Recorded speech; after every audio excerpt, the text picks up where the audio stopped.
Muy buenas. Hoy vamos a sumergirnos en la historia real y bastante angustiosa de un cachorro que luchaba por su vida, para entender a fondo una condición médica que puede afectar a nuestras mascotas, la efusión pleural. A ver, pongámonos en situación.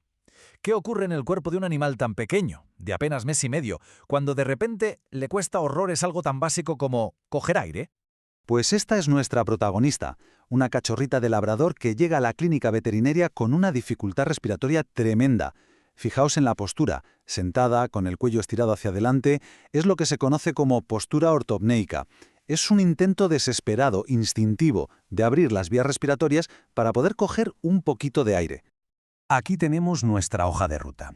Empezaremos con la emergencia, claro. Luego identificaremos a ese enemigo invisible. Veremos cómo los veterinarios resolvieron el caso, cuál fue el momento clave que lo cambió todo. Y, a partir de ahí, ampliaremos un poco el foco para entender mejor esta patología y sacar conclusiones útiles. Volvemos a la clínica. La situación era, sin exagerar, de vida o muerte. El tiempo jugaba totalmente en su contra. Los signos clínicos eran evidentes y muy preocupantes. No solo era la dificultad para respirar, la disnea, es que además estaba apática, deprimida. Sus mucosas, sus encías, estaban pálidas, señal de mala oxigenación, e incluso tenía dolor abdominal. Su cuerpo estaba lanzando todas las señales de alarma posibles. Pero lo curioso es que el problema no se veía a simple vista. Había un enemigo silencioso acumulándose en su interior y que le impedía, literalmente, vivir. Vamos a ponerle nombre al villano de esta historia: la efusión pleural. Dicho de una forma sencilla, la efusión o derrame pleural es justo eso, líquido donde no debería haberlo, concretamente en el espacio que hay entre los pulmones y la pared del pecho. Para que nos hagamos una idea, en una situación normal, ese espacio pleural tiene una cantidad mínima, minúscula, de líquido que funciona como un lubricante. La analogía de los dos cristales húmedos es perfecta.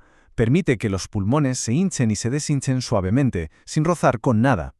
Y aquí, claro, está el quid de la cuestión. Cuando ese espacio se inunda de líquido, los pulmones se ven aplastados, no tienen sitio para expandirse. Es como si intentásemos respirar con una losa de hormigón encima del pecho. El animal, básicamente, se está ahogando por dentro. Bien, el enemigo ya tiene nombre, pero sigue siendo invisible. Así que el equipo veterinario tuvo que ponerse el mono de trabajo y empezar a buscar pruebas para confirmar sus sospechas y, sobre todo, para entender qué estaba pasando. La primera gran pista, la que lo confirmó todo, fue una radiografía de tórax. Esa mancha blanca, esa zona nublada que se ve, es lo que los técnicos llaman un aumento de la radiodensidad. Y, lo más importante, fíjate cómo tapa por completo la silueta del corazón.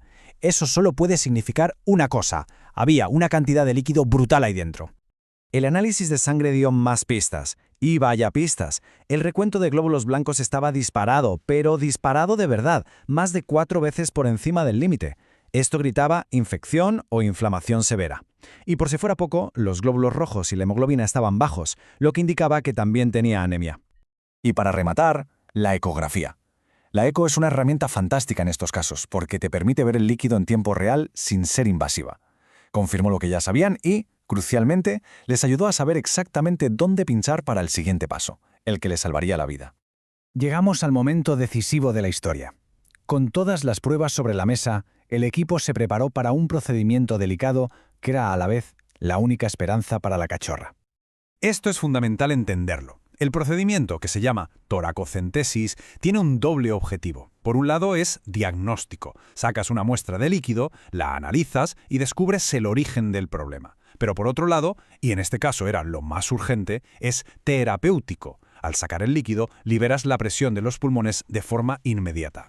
El procedimiento se hizo con un cuidado exquisito. Primero, lo más importante, estabilizar a la paciente, con oxígeno. Después, se anestesia una pequeña zona del costado, entre las costillas. Con mucho cuidado y con la guía de la ecografía, se introduce un catéter y se empieza a aspirar ese líquido poco a poco.